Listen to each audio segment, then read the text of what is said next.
दोस्तों, आज मैं अपनी वीडियो में आपको बताने जा रही हूँ साल 2023 में होली कब है, होलिका दहन का शुभ मुहूर्त क्या होगा और भद्रा काल कब रहेगा। दोस्तों, यदि आपने हमारे YouTube चैनल को अब तक सब्सक्राइब नहीं किया है तो जरूर करें और कमेंट बॉक्स में राधे राधे अवश्य लिखें। दोस्तों, फाल्गुन माह में होली का त्योहार पूरे देश में मनाया जाता है। इस बार होली कब मनाई जाएगी, मैं अपनी वीडियो में आपको बताने जा रही हूँ। दोस्तों, इस साल 2023 में रंगों की होली अर्थात खेलने वाली होली 8 मार्च को होगी, जबकि उससे एक दिन पहले होली का दहन होगा, जिसे छोटी होली कहा जाता है और पूजने वाली होली भी कहा जाता है। दोस्तों, 7 मार्च को फाल्गुन पूर्णिमा को प्रदोष काल में शाम के समय होली का दहन किया जाएगा। हिंदू धर्म में दीपावली के बाद होली का त्योहार सबसे बड़ा त्योहार माना जाता है। पंचांग के अनुसार फाल्गुन पूर्णिमा को प्रदोष काल में होली का दहन होता है और उसके अगले दिन चैत्र कृष्ण प्रतिपदा को होली खेली जाती है। रंगों के त्योहार होली में लोग एक दूसरे को रंग, अबीर, गुलाल लगाते हैं। बधाई और शुभकामनाएं एक दूसरे को दी जाती है। दोस्तों, इस साल होलिका दहन की तिथि पर सुबह में भद्रा रहेगी। होलिका दहन का समय कब होगा, तो दोस्तों बता दें आपको, फाल्गुन पूर्णिमा 6 मार्च दिन सोमवार को शाम 4:17 पर प्रारंभ होगी और इस तिथि का समापन 7 मार्च दिन मंगलवार को शाम 6:09 पर होगा। फाल्गुन पूर्णिमा तिथि में प्रदोष काल में होलिका दहन होता है। ऐसे में इस साल होलिका दहन 7 मार्च मंगलवार को होगा।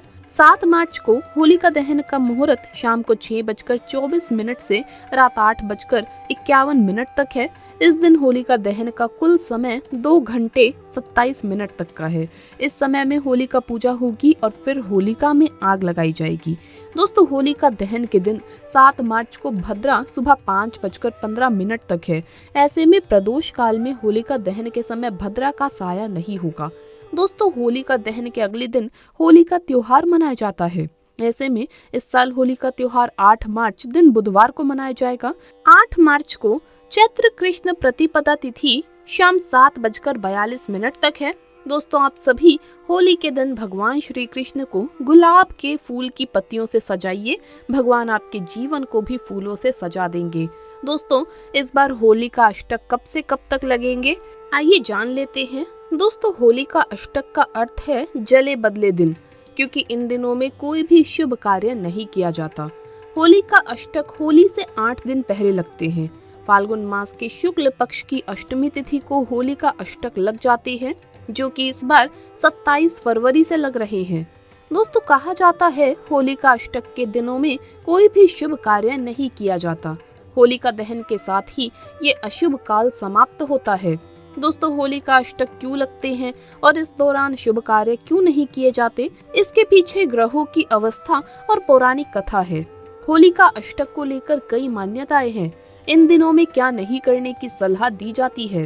दोस्तों, फाल्गुन माह की पूर्णिमा से पहले 8 दिन लगभग सभी नवग्रह अस्त और रुद्र अवस्था में रहते हैं, यानी इन दिनों ग्रह अस्त होकर अशुभ फल देने लगते हैं। इसीलिए कहा जाता है कि अगर इन दिनों में कोई भी शुभ काम किया जाता है तो उसका फल या अंत शुभ नहीं हो पाता।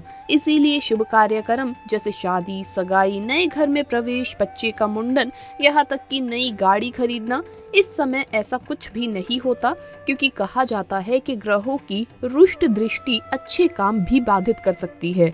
दोस्तों, होली का अष्टक से संबंधित मैं आपको एक पौराणिक कथा सुना रही हूँ। होली का अष्टक को लेकर प्रहलाद की पौराणिक कथा तो सबने सुनी होगी। कहा जाता है हिरण्यकश्यप अपने ही पुत्र नारायण भक्त प्रहलाद से नाराज था। उसने प्रहलाद को मारने के लिए पूर्णिमा का दिन चुना। पूर्णिमा के दिन से 8 दिन पहले ही उसके निर्दयी पिता ने उसे कई तरह की यातनाएं देना शुरू कर दिया, ताकि वो डरकर पिता का भक्त बन जाए। लेकिन प्रहलाद अपनी भक्ति से ना डिगा। 8वें दिन प्रहलाद की बुआ होलिका ने अपनी गोद में अपने भतीजे को उठाया और उसे भस्म करने की कोशिश की, लेकिन भक्त प्रहलाद का बाल भी बाका ना हुआ और होलिका जलकर भस्म हो गई। पूर्णिमा से पहले के ये 8 दिन जब भक्त प्रहलाद ने ये यातनाएं सही, वही होली का अष्टक कहलाते हैं। इसी कारण इन दिनों में शुभ काम करने की मनाही की जाती है। दोस्तों, होली का अष्टक के दिनों में क्या करना चाहिए और क्या नहीं करना चाहिए। होलिका अष्टक में मान्यता अनुसार शुभ और मांगलिक कार्यक्रम की मनाही है। इस दौरान शादी ब्याह तो नहीं किए जाते, साथ ही सगाई और तिलक भी नहीं किए जाते। इन दिनों में नया वाहन, नया सामान नहीं खरीदना चाहिए। इन दिनों में नए मकान की डील या गृह प्रवेश भी नहीं करना चाहिए। इन दिनों में बच्चे का मुंडन संस्कार, नामकरण, जनेऊ संस्कार भी नहीं किया जाता। तो इन बातों का आप जरूर ध्यान रखिएगा। तो दोस्तों, अगर आपको ये वीडियो पसंद आया हो तो इसे लाइक करें, अपने दोस्तों के साथ शेयर करें और हमें सब्सक्राइब करना ना भूलें। जल्द मुलाकात होगी अगली वीडियो में। आप सभी को होली की हार्दिक शुभकामनाएं।